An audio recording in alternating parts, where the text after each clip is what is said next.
we have open jobs, but we're not skilled up enough and culturally aware enough of these openings to take advantage of them. So hopefully they should call me.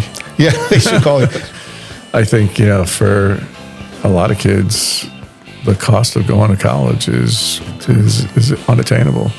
How do you see AI impacting your staff and your staffing needs in the future? Ambient AI allows the doctor to go into the room and just talk to you. Really? And it listens, and then it takes the conversation that you've had with the patient and translate it into the electronic health record. I don't hire people to agree with me. I hire people who have experience and their own opinions. Right. I think you set yourself up for failure if you surround yourself with yes people. So encourage folks to speak their mind, to bring their experience to the table. Welcome to Pathways and Possibilities, the first podcast brought to you by the Workforce Development Board of Rockland County. I'm Rich Gore from Rockland Works, and we're here to discuss all things workforce development. Workforce development is how we skill up our people looking for jobs, how we help solve problems on the employer end, and how we all gain insights so the economy here in Rockland becomes more fluid and shoots to the sky. So what we're hoping for is during the course of these podcasts to have insight from experts, real information that's relevant to the community to help build on. And at the end of the day, job seekers will be able to find jobs, skill up in an economy that's challenging through the information received throughout this broadcast. So, as I said, the name of this podcast is Pathways and Possibilities. And we are really, really honored to have one of the more well-respected people in the county of Rockland sitting across from me, Dr. Mark Geller of the very prestigious Montefiore Nyack Hospital. Thank you for joining me today. We really appreciate your presence here and your insight. Well, thanks for having me. It's my honor. Thank you. So, as I mentioned, we are called Pathways and Possibilities. And what I'm most interested in, at least kicking off this broad podcast with, is a little background about how you become CEO of a prestigious hospital. How did that happen? And can you take me through your journey in edited form of how that occurred? How does that happen? How far back do you want me to go? You could go as far back as you want, but let's pick it up from college. How about that? Okay, so actually in high school I worked at Nyack Hospital. Oh, wow. So you're from here? I'm from Rockland County. Right. And every summer I had a summer job. And during high school, my summer jobs were at Nyack Hospital. So my first job was on the loading dock, unloading pallets of IV fluids into the hospital, working in the storeroom and delivering things to the floors. My second job was as a transporter. So I guess it was my sophomore year of high school as a transporter, transporting patients throughout the hospital. My third job was a pharmacy tech. So I would work in the pharmacy, helping to stock the pharmacy carts and delivering pharmaceuticals to the floors for the patients. And my last job in high school was as a darkroom technician, so developing x-rays for the radiologists. So at this point, are you thinking about your career, or are you just being like most 17 and 18-year-olds? It's interesting. My dad was a radiologist. Oh, all right. I had a lot of exposure, so to speak, to him and to being a physician, to being a radiologist. I had a good sense of what a doctor was, how they were perceived, and what it would be like to be in it as a profession. And at that time, this is a while ago, being a physician was sort of a princely position, and that attracted me to the profession. Also, my dad really enjoyed what he did. He made a good living. He supported his family, had 5 kids. So I knew at least that was a good option. Then I went to college, and I committed to trying everything. So I took accounting course. I started out as a biomedical engineer. Oh, really? Yeah. Were you liberal arts at all, or were you going all over the place, or were you just focused on engineering? Good question. So I started out as a biomedical engineer, and when I found out the curriculum, allowed for 3 courses outside of the major. I thought, this is not for me. And then I stayed in it for a year, and it was pretty tough. So I decided to explore other majors. I took accounting courses. I took, a number of different courses. And then I took a philosophy course. And I said, this is what I'm going to major in. So I was actually, in the year I applied to medical school, I was one of 120 philosophy majors out of 30,000 applicants. How do you make sense of that? How does that happen? What's the tie? So once I decided I was going to go to medical school, I realized you had to get the grades. Right. And I did well in philosophy. So I took the requisite courses, the science courses, and the other courses you needed to take to get into medical school. And then knowing that I was a philosophy major, I was pretty sure I was going to get A's in every philosophy course. And after the basics, after your first year of philosophy, it's, sitting around the table in the evening, drinking coffee, kicking your feet up with, 7 other people talking, stuff. So you just always philosophical stuff, or always philosophical stuff. So philosophy of law, philosophy of religion, philosophy of sports. There was a course, philosophy of sports, but it was people sitting around the table talking, and then at the end of the year, you had to write a long paper, which I could do, and so that's how I sort of made my way through college. So now you're going through college, and you're applying to medical school. So you're continuing focus. Are you focused on becoming a specialist in radiology? What's happening at this point? Well, I thought about a couple of things before I ultimately decided to go into medicine. I thought about law. I thought about accounting, and then I took my accounting course and said, no, not for me. And then ultimately just decided to go into medicine. And the year I applied, it was extraordinarily competitive. And I applied to just about every medical school, and I got into a few.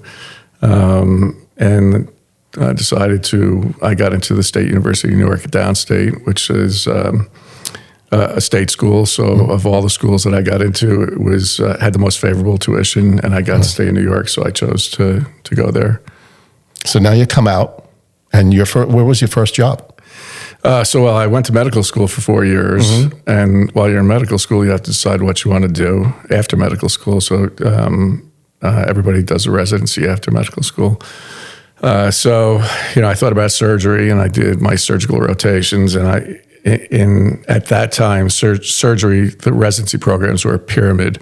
So they would take maybe 30 surgical residents at the beginning, but only graduate 6. And I found, I did a bunch of surgery rotations, that the surgical residents would never leave the hospital because they were afraid somebody was going to get ahead of them, because everybody was afraid of the pyramid and not making it all the way through.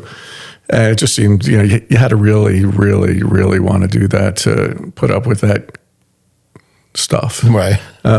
So I decided, it was a pretty tough path to go. And it was a long residency. Then you had to do a fellowship after that. And then it was, a pretty ridiculous lifestyle. So I said, I'll opt for a lifestyle profession in medicine, and there's several, but one of them is radiology. And my dad is a radiologist, and he really wanted me to go into radiology so I could come and work with him after finishing. So I ended up applying to residency programs and did diagnostic radiology as a residency. And so you go from that. So now you're a radiologist. Were you you're in Rockland? Your office is in Rockland? Or? Yeah. So he had a practice in Rockland. It was a pretty sizable practice. So I joined him and a group of other radiologists, and we ended up growing the practice substantially. At one point, we were 55 radiologists in 5 hospitals throughout the Hudson Valley, multiple imaging centers. And we did that for about a decade. And then we were one of the first to form a publicly traded radiology services company. So with 7 other practices across the country, and a group of business professionals, we formed one of the first radiology services company that actually went public. That's great. In the late 90s. Wow. So at what point do you see yourself jettisoning to become a CEO of a hospital? When does that occur, and how does that occur? Well, as I said before, quite by accident. So I practiced radiology for 25 years. I became the CEO of the practice, the chair of the department, and I, together with my partners, ran the practice. Radiology is a type of medicine that's paid in a way, it's by piece. So if you read an MRI, you get X dollars. If you read a CT, you get X dollars. And to make a living, you read MRI, CTs, ultrasounds, X-rays, and do procedures.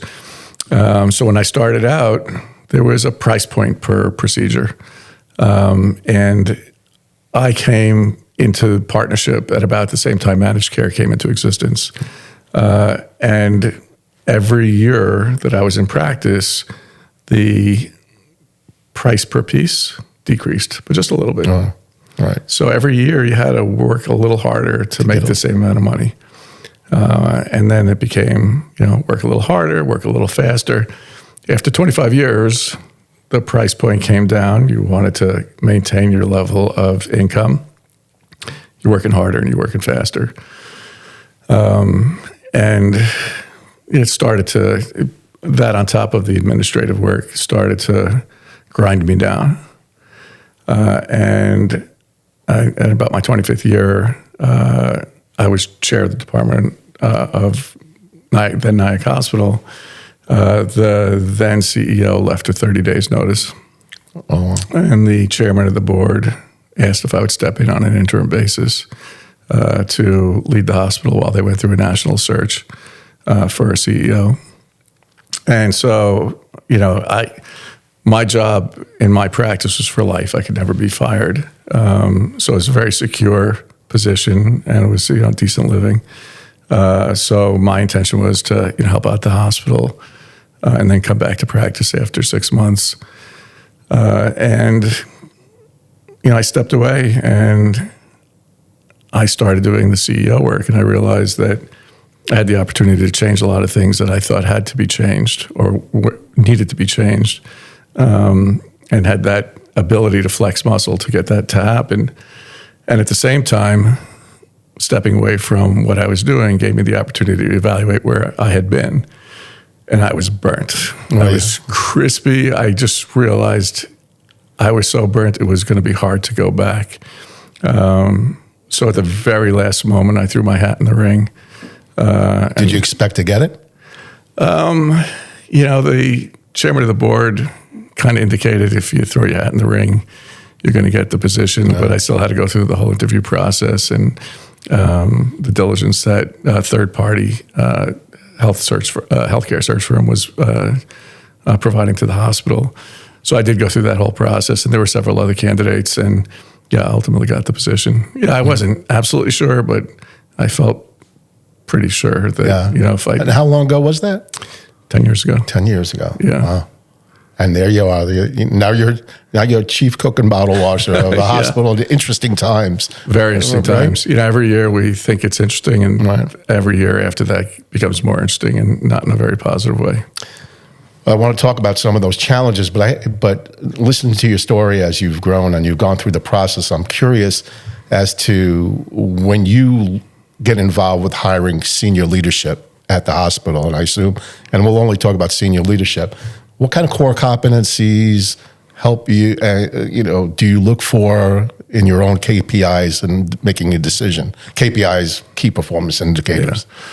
What do you look for personally out of somebody? We just hired our chief nursing officer. Our existing chief nursing officer is retiring in the next month or two. So we went through the process of doing a search for a CNO, chief nursing officer. The KPIs or the items that I look for are, one, do they have experience in a relevant atmosphere, in a relevant environment? Were they successful? the things that we are concerned about are patient experience, quality of care. Did they drive that in their prior job? Someone who has a high emotional quotient or high EQ. And how do you determine that? Take me into the interview process. How do you determine the high? Because that's a big deal lately, which was less of a big deal when I was younger. Yeah, so emotional quotient, what it means. You put them through the paces, right? So they're going through an interview process.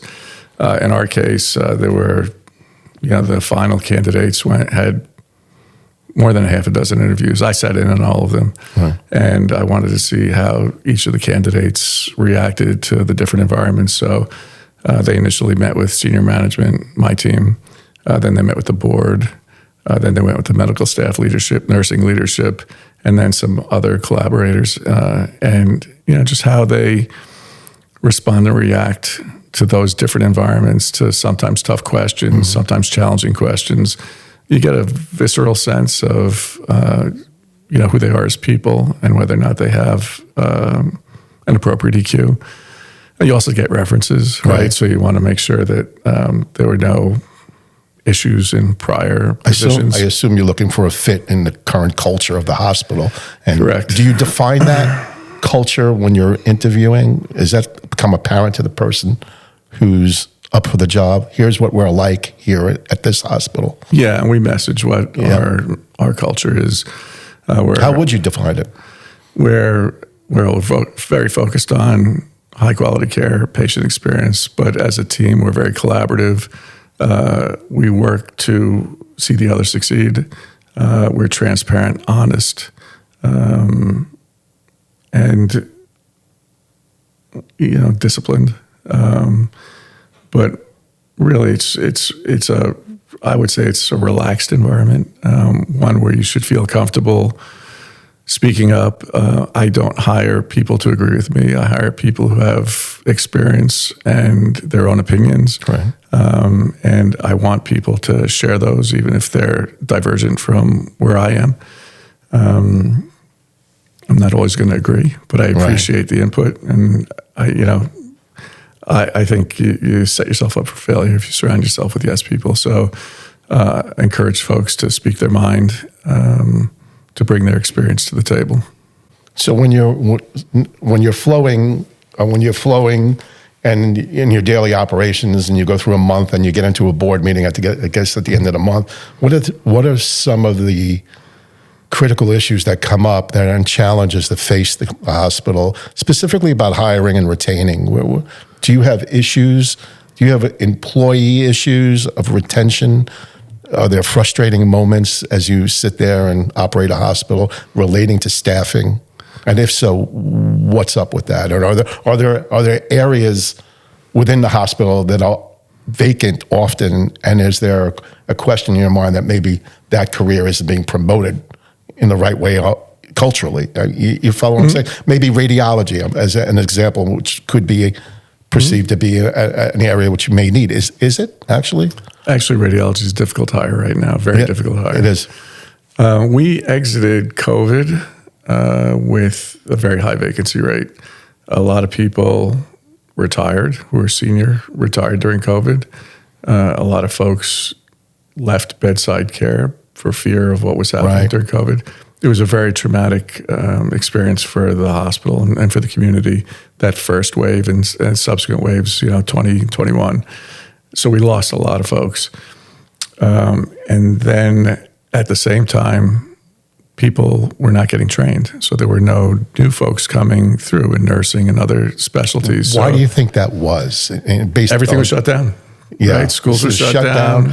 So did the public become disinterested in certain career paths because of COVID? I think there was a reluctance to get into bedside care, even being in a hospital. Especially patient-facing stuff. Right? Yeah. So I think, there was the schools were shut down. There was no training, bedside training. Then there was a reluctance to go back into it. There was also especially in nursing, there was an exodus of educators. So we lost educators along the way. So we had to repopulate that. So there was a brain drain related to COVID directly, and then indirectly through things like training and people who are not interested to go into bedside care. That changed, sort of 23-ish, 24. We had a large number of agency nurses, which were extraordinarily expensive to support. We knew we had to drive that down.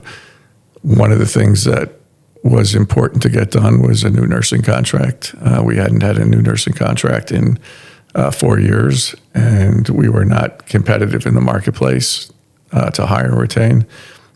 So we finished that contract, and since that was about 2 years ago, yeah? Something like it's that? 2 years ago, yeah. How do I know? My daughter was in your hospital at that time. Yeah, so we did the contract 2 years ago, and since then we've been able to hire and retain. We've virtually gotten rid of all the agency staff. Our vacancy rate is like 4% now, and the national norm is 12%. Wow. So we're about 4% across the board now. That's so amazing. we have repopulated in a very ambitious and strong way. What do you make of the current administration's move to restrict the funding for nursing on school loans for education? That was a big topic about a week ago. Yeah, I think anything it's hard to decipher, but it's kind of must be frustrating to you as a CEO. It's antithetical to delivering healthcare in the United States. We don't have enough nurses as it is. We're lucky enough that we were able to hire that many nurses and other staff to keep the vacancy rate low, but not every hospital was. So the pool is still not deep enough to get to the level where we can support nursing as thoroughly as we would like to throughout the United States. So, limiting visas, so we can't bring in foreign nurses. So we're, the H-1B and J-1 visas limit our ability to bring in foreign talent. So nurses who desperately would like to come here and who end up being wonderful caretakers and end up wanting to become citizens and stay here, we can't bring those in. And physicians, because the physician pool is also not deep enough to support healthcare as we would like to. So bringing in physicians from overseas is also limited now. That's got to be frustrating as heck. It makes it more challenging to do what we want to do, yeah. So is there, let's localize this a little bit in terms of Rockland County, in terms of training providers. Are there efforts by the hospital to encourage more classes? Do you work with more of the local schools? Do you work with more of the local community to try to create something out of that loss? And if so, what are those things? So we work with all the nursing schools in Rockland County. Which would be RCC, right? RCC, Dominican, and Westchester and some Bergen nursing schools. And we provide the practical experience that nurses need to graduate. So they come and they shadow our nurses, and we provide that in a really robust way. Some of it's selfish because we hope that they're going to enjoy their experience with us and stay on afterwards once they graduate. But it's also, just doing the right thing. How can we support the community? But we do it also for radiology techs, ultrasound techs. Really? Yeah. Is there a radiology program here in Rockland County? No? No. Wow. There's an ultrasound program in Elmsford, and there are a couple of radiology schools in the metropolitan area, but no, we don't have one in Rockland. What about rest of staff? What about non-medical staff? What's it like at the hospital? Are there openings? Do you have challenges filling roles like in admin roles? Yeah, there's certain roles that are really hard to fill right now. Why do you think that is?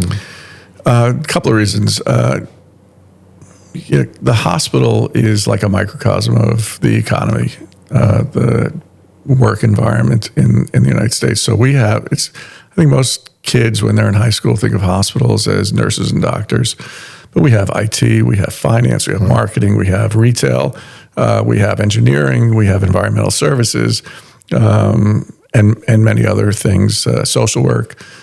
So they don't look to the things that we do as possibilities other than going to college and becoming a nurse or a doctor to build a career. All of our jobs, every single job in our building pays a living wage and great benefits. There are positions that don't require a degree, a college degree, whether it's an associate's or a bachelor's degree, certification, practical experience. There are a number of ways to get there. But what kid knows what a phlebotomist is, right? Right. But a phlebotomist can enter a hospital, get a living wage, great benefits, and that job offers them the ability to move vertically within the organization. So once you're there, you can learn how to do other things and move vertically, trade up, get a better salary. So there are those jobs that I wish kids knew about that didn't really want to go to college, wanted to get a good job, a good paying job, and have the opportunity to move vertically within an organization. They don't know about them. Right. And we try to teach them. So we have a program with Nyack High School where kids come in for the summer and they go all over the hospital and learn all the things that we do in the hospital. We try to do that with other schools as well. We do it with college kids, but the high school kids are the folks. We do it with the BOCES kids. Right. An opportunity to find other ways to make a really good living. Do you have to change culture? I'm sort of equating this to trying to convince kids to go into trades because the future for trades is very bright. But culturally, growing up, I remember, you were always pushed to be in academia, academic versus technical. Is that part of the deal here that we need to do more at that level? Well, I think we need to expose kids to the types of opportunities that they can do instead of pursuing a college degree. I think, for a lot of kids, the cost of going to college is unattainable. You can start in a hospital setting or other environments with a job. We have tuition. We will help with tuition payments. We'll help with certification. So, if the cost of doing that seems insurmountable, you can come into our environment, start work, and get support doing that. But I think you're right. I think it's not unlike the trades where, the cost benefit sometimes does not suggest going to college as the best option. Yeah, especially given, again, I read about this all the time, Gen Z coming out of colleges now, or their employment opportunities is dismal, but yet this whole area of trades exists where there are wide open jobs, and you're mentioning job opportunities within the college. It appears to me, and it's becoming clear to me, that something has to be done along the track of education, like more outreach, somebody getting on the podium in front of these kids and saying, listen, this is your future. It's real. It could be a career. It could be, and it's easier to get to than these aspirational careers. I think something has to be done there as their, junior high school or middle school into high school. Culturally, it has to change. Same applies to manufacturing jobs. They're wide open. But it's ironic because I would think the medical field would be the toughest to get into, yet it's a sector that has wide open opportunity for all. Yeah, and it's for all. Yeah, and it's oftentimes not hard because the jobs that don't require a college degree are some of the more difficult for us to fill. So if we had people who are interested in doing them, if they knew about them, if they aspired to have those jobs, they'd have them. It's just, we're struggling to fill certain positions. Yeah, the radiology positions, oftentimes it's 1 year after high school in radiology school, whether it's ultrasound or x-ray school. And boy, you can get a really good job with the starting salary that's significant. Right. They just don't know it, right? It's just not a career that's promoted. Am I right, or I'm just? I just don't think it's an option that is widely circulated among high school students when they're thinking about what to do next. I just don't know what happens in the guidance counselor's office or what options are being offered to kids, and then how do they get experience. What does a CT tech do? Right. Right. So that's a very, ethereal kind of thing. Right. So how do they touch that? And how do they see it so that they can say, one day I'd like to do that? Those are the things we should provide. We should be providing high school kids opportunities to see and touch. I agree wholeheartedly. I'm sure there's costs to that, but it seems so necessary. Let's talk about AI a little bit and how it might impact, as you see it. And everything's an opinion now because no one really knows, but it's a hot topic. How do you see AI impacting your staff and your staffing needs in the future? And again, I understand it's a guess. I understand it's a tough question. It's reality. It's a hot topic. It's reality today. So right now, AI in its current incarnation is an enabler. So examples. Right now, there's a technology that's pretty hot in the medical field. It's called ambient AI. And what it does is you go to see your physician, and right now what happens? You see your physician, mm-hmm. and his back is to you because he's typing on the computer as he's talking to you, and that's the environment we live in today. Ambient AI allows the doctor to go into the room and just talk to you. Really, and it listens, and then it takes the conversation that you've had with the patient and translate it into the electronic health record. And it populates all the elements that the physician needs to populate to complete an exam. Rather than sitting at the computer, it's listening and populates it. Then the doctor just has to go and take a look at what the ambient AI is put into the record and sign off on it, rather than sit there and do it all themselves. That's an enabler. That allows the physician to have eye-to-eye contact, mm-hmm. to really have a connection with the patient, and allows them to do their job more efficiently.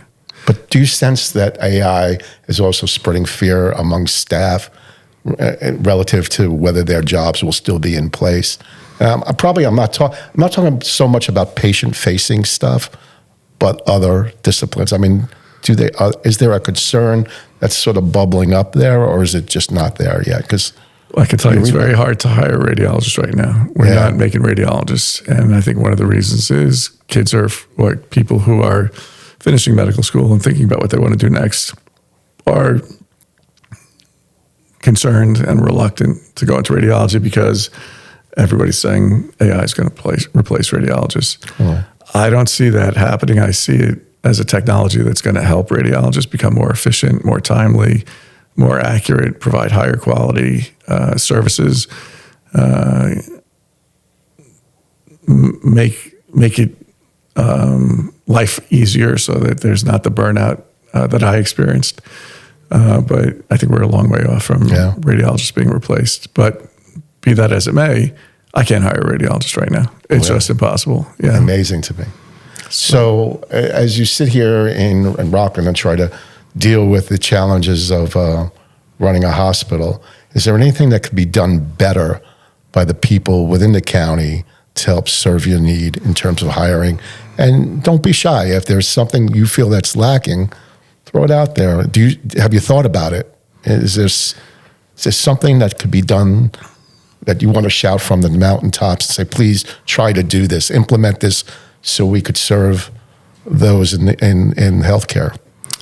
Yeah, I think, as we talked about before, I think we could do a better job of messaging to kids who are in high school and junior high school what the opportunities are in healthcare, especially in a hospital setting, and give them the opportunity to decide whether or not that's something that they want to pursue.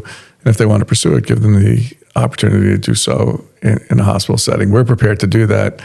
I just don't think we're doing a good enough job in spreading the message. So, if there was one thing that could snap my fingers, is just have all the kids aware of what they can do other than go to college, right. if they're not inclined, and work in a great environment, make a living wage, great benefits.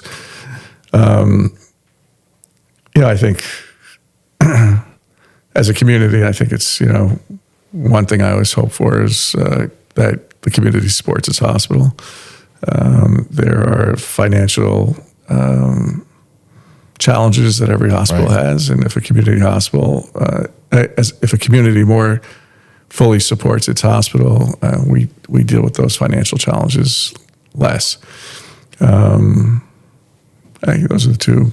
Well, it sounds like we all have some work to do at the Workforce Development Board. I can't thank you enough for being so frank and coming on today. I appreciate the insight. I appreciate the honesty and the importance of the information that you provided for the community will be dissected by many. Hopefully will help solve what is apparent in terms of an issue and support. You're one of the largest employers in the county. You are the largest employer in Rockland. How many jobs do you fill? We have about 2,500, about 2/3 of which are Rockland residents. Interesting, just as an aside, we're the largest employer, and where manufacturing used to be the economic driver of communities, at least in the Hudson Valley. If you look at every community that has a hospital, that's the largest driver of economic activity. So it's the largest driver of employment. It's the largest driver of economic activity. It's the largest provider of payroll taxes. So, that's where people are going to go, hopefully, to find work.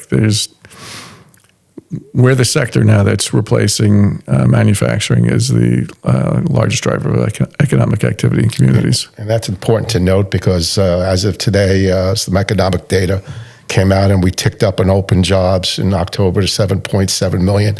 So there's now 7.7 million open jobs in October. And you wonder, with all these kids, and I'm going to kids, coming out of school complaining about a rough job market, it doesn't seem to add up. We have open jobs, but we're not skilled up enough and culturally aware enough of these openings to take advantage of them. So hopefully they should call me. Yeah, they should call. They should call. Well, listen, they could call. They could call. Do you have your number? Well, we'll just throw it out there. No, I can't thank you enough for coming on, chit-chatting with me.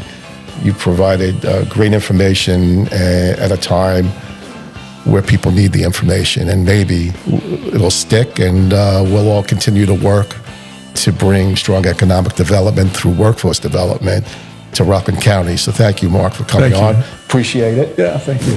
Thank you. And this is Rich Gore from Rockland Works, signing off for our podcast of Pathways of Possibilities, brought to you by the Workforce Development Board of Rockland County. Special thanks go to Bear Wires Studios for allowing us to present here. So thank you, Brian Heyman and staff. And this is Richard Gore wishing you the best and success in your endeavors.